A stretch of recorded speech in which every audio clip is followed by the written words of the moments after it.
जय हिंद साथियों, पूजा चौहान मैं पूजा चौहान ट्रिक एकेडमी में आपका स्वागत करती हूँ। फिर से हम शुरुआत करते हैं पेपर्स की। 31 जनवरी 2022 का सेकेंड शिफ्ट का एक क्वेश्चन पेपर है जो कि हम सॉल्व करने वाले हैं। चलिए शुरुआत करते हैं।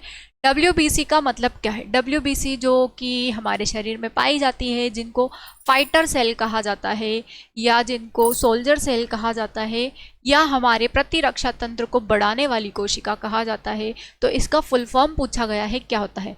White blood cells. ठीक है, वाइट ब्लड सेल्स इसका सही आंसर है। ऑप्शन डी, श्वेत रक्त कणिकाएं। Option D. इनका जीवन काल कितना होता है? 2 से 4 दिन होता है इनका जीवन काल। कार्य होता है इनका रक्त का हमारे शरीर का प्रतिरक्षा तंत्र को बढ़ाना, इम्यून सिस्टम को बढ़ाना। ये 5 प्रकार की होती है। अगर आपसे पूछे कि सबसे बड़ी WBC का नाम क्या है, तो मोनोसाइट होता है, और सबसे छोटी WBC का नाम क्या है, तो लिम्फोसाइट होता है। ठीक है, कार्य क्या होता है इसका? इम्यून सिस्टम को स्ट्रॉन्ग करना, मजबूत करना।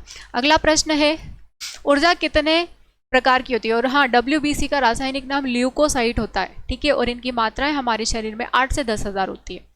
ऊर्जा कितने प्रकार की होती है? ऊर्जा 2 प्रकार की होती है, एक यांत्रिक और दूसरी अयांत्रिक। ऑप्शन बी इसका सही आंसर होगा। नेक्स्ट क्वेश्चन है, 5 साम्राज्य वर्गीकरण किसके द्वारा प्रस्तावित किया गया था? प्रस्तावित किया गया था। ठीक है, केवल प्रस्तावित किया गया था। किसके द्वारा प्रस्तावित किया गया था? कार्ल वोइस के द्वारा। क्वेश्चन ठीक से पढ़ना आप, कि प्रस्तावित किया गया था, दिया नहीं गया था, केवल उसका प्रस्ताव दिया गया था। वो किसके द्वारा दिया गया था? कार्ल वोइस के द्वारा।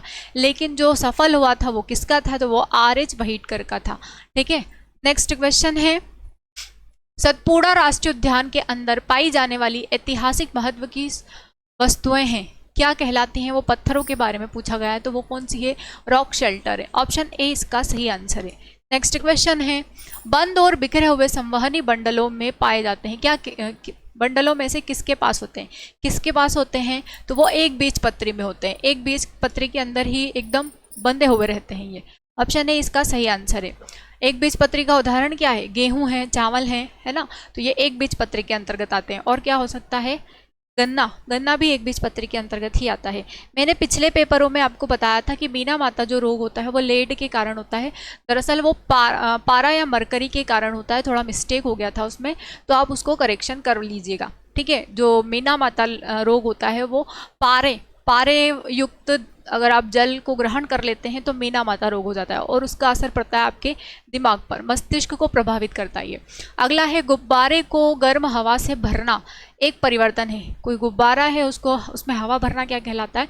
शारीरिक परिवर्तन कहलाता है, फिजिकल चेंजेस होगी उसकी। ठीक है, ऑप्शन सी इसका सही आंसर है। अगला प्रश्न है, निम्न में से कौन सा एक एंटीऑक्सीडेंट का उदाहरण नहीं है? नहीं पूछा है। विटामिन A, C, E या सेलेनियम? तो देखिए C, E और सेलेनियम जो है ये तो एंटीऑक्सीडेंट होते हैं, लेकिन विटामिन A जो होता है ये इम्यून सिस्टम से रिलेटेड होता है, तो ऑप्शन ए इसका सही आंसर होगा।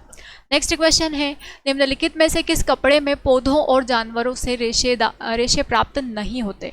रेशे प्राप्त नहीं होते। रेशम से तो रेशे प्राप्त होते हैं, कपास से भी होते हैं, जूट में भी रेशम होते हैं, किस में नहीं होते हैं? तो रेयॉन में नहीं होते हैं। ऑप्शन डी इसका सही आंसर है। नेक्स्ट क्वेश्चन है, सैमुअल मोर्स किसके आविष्कारक हैं? Samuel Morse telephone, telegraph, telemetry या टेलीस्कोप? किसके हैं? टेलीग्राफ के। ऑप्शन बी इसका सही आंसर है। अगला प्रश्न है, हवा की गति को मापने वाले उपकरण को क्या कहा जाता है? बहुत ही आसान सवाल है। क्या कहा जाता है? एनीमोमीटर कहा जाता है। ऑप्शन बी इसका सही आंसर है। वायु दाब माप को मापने वाला बेरोमीटर होता है, लेकिन यहाँ पर हवा को मापा गया है। ठीक है, ब्रायोफिल्म मैंने ऑफलाइन क्लास में भी 2 दिन पहले ही पढ़ाया था ब्रायोफिल्म के बारे में। ब्रायोफिल्म जो होता है एक क्या होता है? कैक्टस होता है, स्तनपाई का प्रकार होता है, पत्थर चट्टा होता है या कशेरुक का प्रकार होता है। तो ये एक प्लांट है। ठीक है, कौन सा है? पत्थर चट्टा। ऑप्शन सी इसका सही आंसर है। अगला प्रश्न है, गर्दन तथा सिर को जोड़ने वाली संधि। गर्दन, ये गर्दन हमारी और जिसके ऊपर ये टिका है हमारा सिर, उसको जोड़ने वाला क्या है? मतलब कौन सा जॉइंट कहलाता है? तो वो क्या कहलाता है? हमारी गर्दन एक ही डायरेक्शन में जाती है, इधर इधर। ठीक है, तो एक ही डायरेक्शन में जा रही है, इसलिए वो क्या कहलाता है? धुराग्र संधि या पिवोइटल जॉइंट। ऑप्शन बी इसका सही आंसर है। अगला प्रश्न है, यदि भोजन ऑक्सीजन के उपयोग द्वारा विखंडित होता है, मतलब कि ऑक्सीजन के द्वारा टूट जाता है, तो यह श्वसन कहलाता है। कौन सा श्वसन कहलाता है? जिसको हम लेते हैं, हम खाना खाते हैं और खाना हमारा बदल जाता है किसमें, ग्लूकोज में। तो ग्लूकोज को और तोड़ने के लिए किसकी आवश्यकता होती है, ऑक्सीजन की। तो ये जो खाना है इसको और तोड़ने के लिए ऑक्सीजन की ज़रूरत हुई, तो ये किस प्रकार का श्वसन हो गया, ये वायवीय श्वसन, क्योंकि हमने ऑक्सीजन ली ना इसके साथ में। तो एरोबिक, जिसमें जो ऑक्सीजन की उपस्थिति में होता है उसको वायवीय कहा जाता है, और जो ऑक्सीजन के एब्सेंस में होता है उसको अवायवीय कहते हैं। अगला प्रश्न है, पोलियो निम्नलिखित में से कौन सा रोग है। पोलियो किसके द्वारा होता है, जीवाणु के द्वारा, वायरल के द्वारा, प्रोटोजोआ के द्वारा, या फिर कृमि के द्वारा। तो ये एक वायरल डिसीज है, ठीक है, वायरस से होता है पोलियो। अगला प्रश्न है, सन 1983 में मीटर को निर्वात में प्रकाश द्वारा रिक्त स्थान सेकंड के समयांतराल में तय की गई दूरी के रूप में परिभाषित किया गया था। किसके रूप में किया गया था, तो 1/2/9979245 इसके रूप में इसको परिभाषित किया गया था। ऑप्शन बी इसका सही आंसर होगा। तो ये हमने